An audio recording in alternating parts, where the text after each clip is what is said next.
Hi guys, thank you for visiting my channel. So today we will be working with resin. So get your gloves, your mask, your resin, and all your jewelry findings, and let's get started.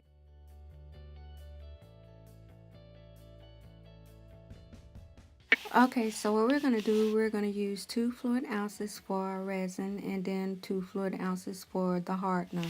You don't need this much, but because I'm doing extra projects that would not be filmed, I am making more. But for these projects that I am doing, you can use a lesser amount. So you will actually pour the resin first to your desired amount, and then you would pour the hardener second. You should have 1 parts hardener and 1 parts resin. So it should be equal parts.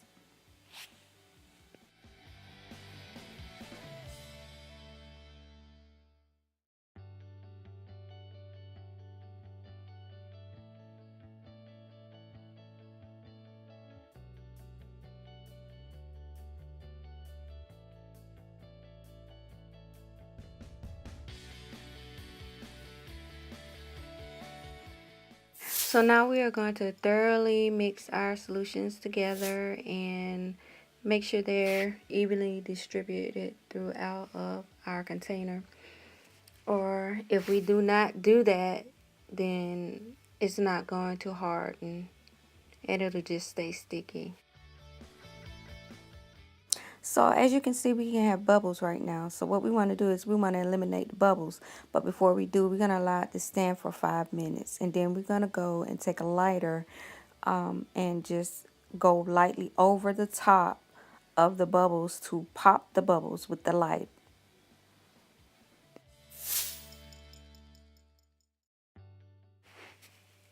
Like so.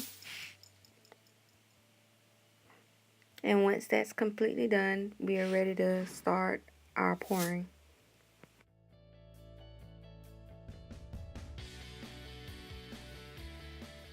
So I'm going to separate my solution into cups, one for glitter and one for the other color that I will be using.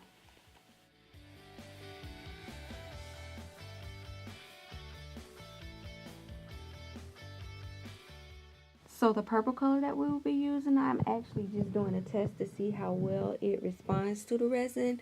I've had it for quite some time and have not used it, so this is more of a test with the purple. So we will see how the product turns out once it's completely dry.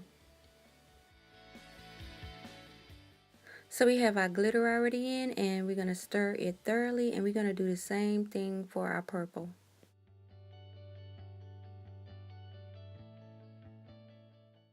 Once we have stirred it thoroughly, we are going to pour our resin into our molds.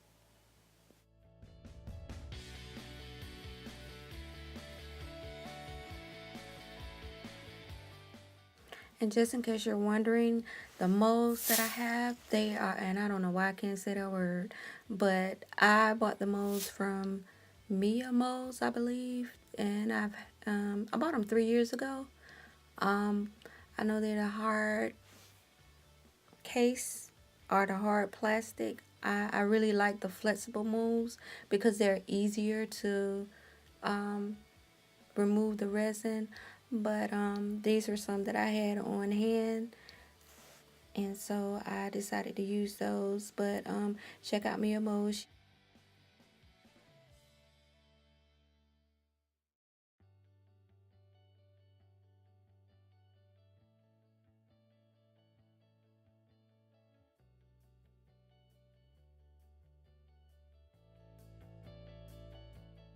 And yes, I did get color crazy with that purple. I should have put less drops, but so that it would be a little bit more opaque. But unfortunately, I just got color crazy. So we're just gonna work with what we have.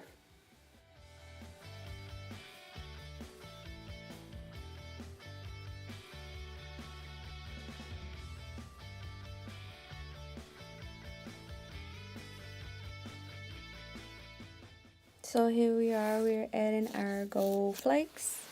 And like I said, if it would have been a little bit more opaque, you would have been able to see it better, but I think it will be okay. Um, I'm just gonna lay it on top just to get my positioning right, and then I will be dropping it down into the resin.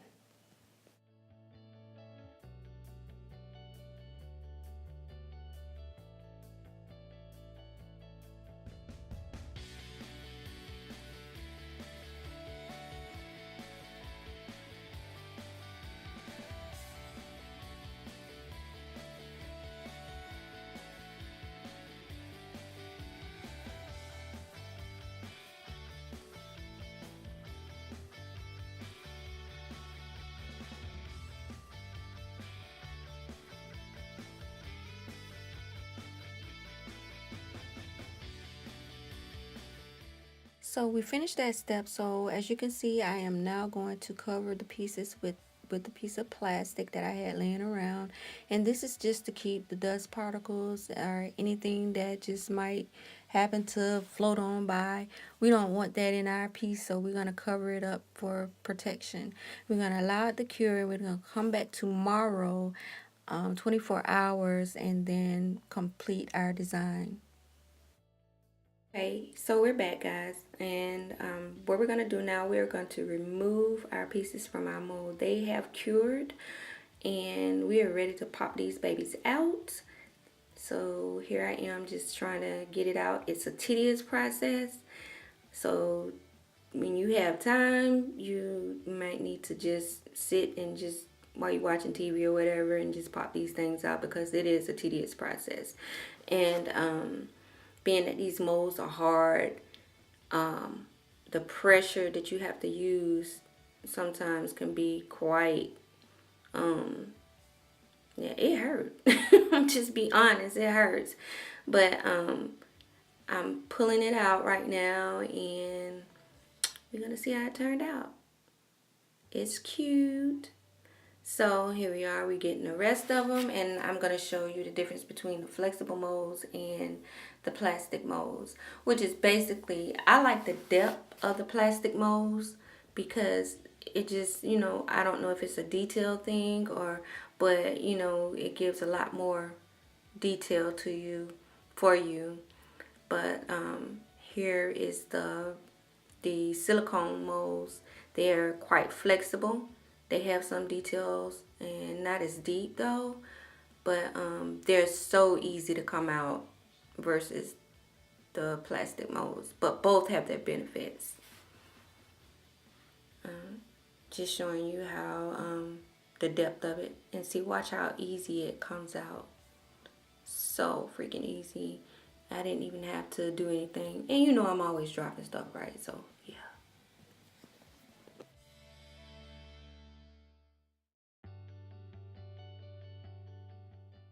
Okay, so now we're at the fun part where we get to design our pieces. I had no concept about what I was going to do. I just went with the flow. I used things that I had laying around, and I think it worked out perfectly.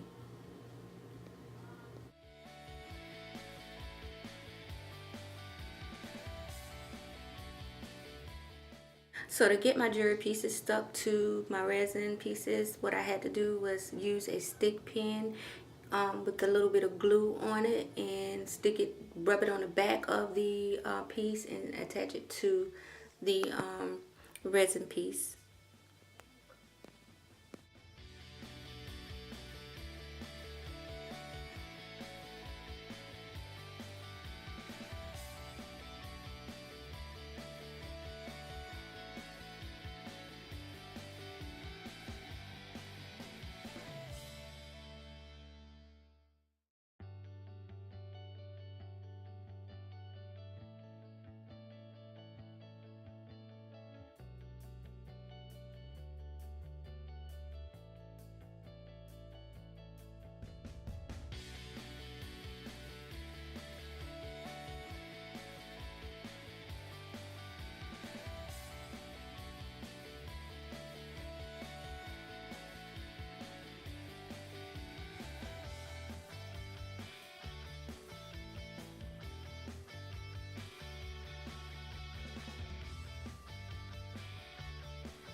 So now we're just going to add a little bit of chain. This is going to be a necklace or a bracelet. So your chain should be your length or whatever you decide that you're going to use it for. You can use it for a purse charm as well. But I decided to use it as a chain.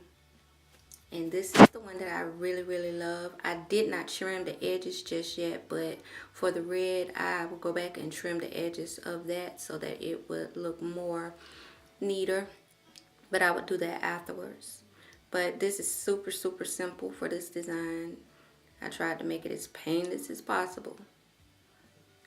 A little adhesive on the back of the ear stud pieces, and then I just did a hole for the necklace, and this is a choker, and it also can be a bracelet as well, or a hair bow accessory. It's totally up to you. So I just added the chain by poking the holes and sticking a jump ring through and attaching the jump ring to the thicker chain, and voila.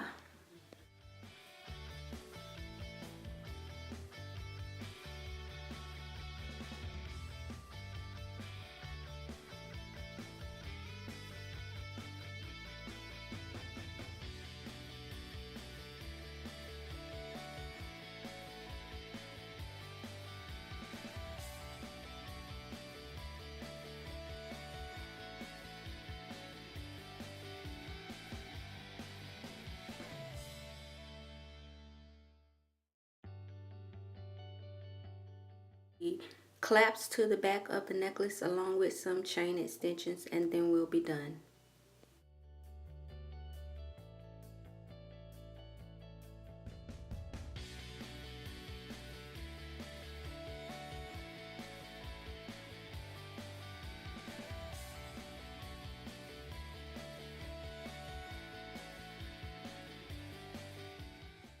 So this concludes our video. I hope that you enjoyed it. If you liked the video, please hit the like button. If you haven't already subscribed, hit the subscribe button. Until next time, be blessed. Bye-bye.